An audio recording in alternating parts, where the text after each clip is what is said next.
La Fédération des Émirats Arabes Unis a réservé un accueil digne de son rang au président de la République démocratique du Congo, Félix Antoine Tshisekedi Tshilombo. Le chef de l'État a eu une rencontre bilatérale de plus d'une heure avec Mohamed Ben Zayed Hayyan, le prince héritier d'Abu Dhabi et vice-commandant suprême des forces armées émiraties.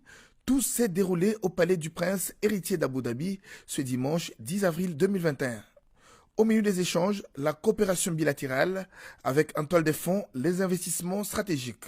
Ceci justifie du reste la présence à cet échange des ministres sectoriels, notamment celui des ressources hydrauliques, le ministre d'État, ministre d'Habitat et le ministre de l'Industrie. Il a été aussi question des transports et des logements sociaux, le secteur économique, de l'énergie, des mines, urbanisme et habitat, la sécurité et la défense. Un intérêt manifeste de la part des deux parties a été constaté dans le cadre du renforcement des relations entre les deux pays qui entendent créer un partenariat gagnant-gagnant. Au niveau sécuritaire, les Émiratis ont manifesté la ferme volonté d'aider la République démocratique du Congo dans la lutte contre le terrorisme à l'est du pays. Ils ont annoncé la mise à disposition immédiate d'une enveloppe d'1 milliard de dollars pour les investissements en République démocratique du Congo. Au sujet des points abordés lors de ces échanges, des protocoles d'entente seront signés à l'étape de Dubaï, où le chef de l'État est attendu dans les 48 heures dans le cadre de l'Expo Dubaï et Global Business Forum for Africa, un rendez-vous économique mondial incontournable auquel la RDC a été conviée. Pour rappel, le chef de l'État Félix Antoine Tshisekedi Tshilombo est arrivé aux Émirats arabes samedi en fin de journée.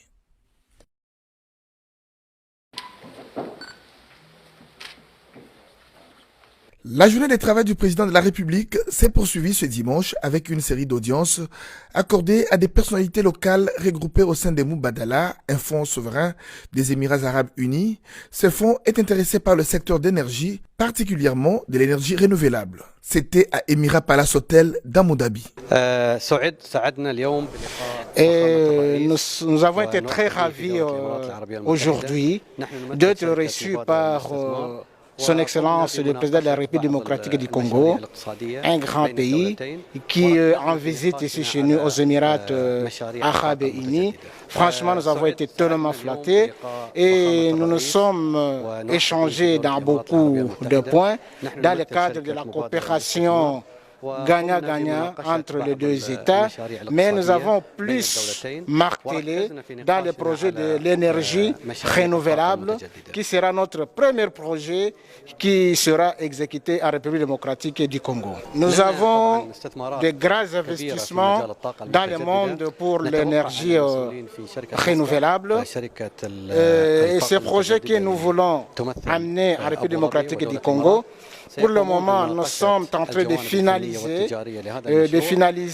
nos études pour ce genre de projets et dans un avenir plus proche, on va passer à la phase d'exécution pour les investissements dans le cadre d'énergie renouvelable en République démocratique du Congo. Le directeur général du Grand Port d'Abu Dhabi, Mohamed Juma Al-Chamissi, était également de la partie.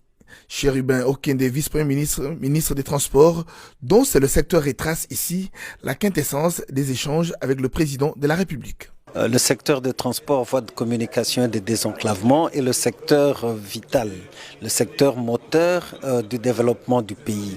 Si nous n'investissons pas dans les transports, moyens de communication, ça serait illusoire de penser que nous pourrons un jour prétendre développer notre pays. Donc c'est un secteur très vital et aujourd'hui, avec la ligne de conduite tracée par son Excellence Monsieur le Président de la République, chef de l'État, concernant le partenariat public-privé, nous avons donc intérêt à faire voir toutes les opportunités qu'offre notre pays afin que ces partenaires viennent chez nous investir. Et dans cet investissement, nous allons également, nous attendons booster la création d'emplois et la relance effective de notre économie. Nul n'ignore que les Émirats Arabes Unis sont très reconnus mondialement, forts dans le secteur des hydrocarbures. La fédération tire chaque année de ses ressources en pétrole et en gaz 14,15 milliards de dollars. Didier Boudjimbou, ministre des hydrocarbures, parle ici du rapprochement de ce ministère avec les Émirats. Il y a des contacts avec les Émirats arabes.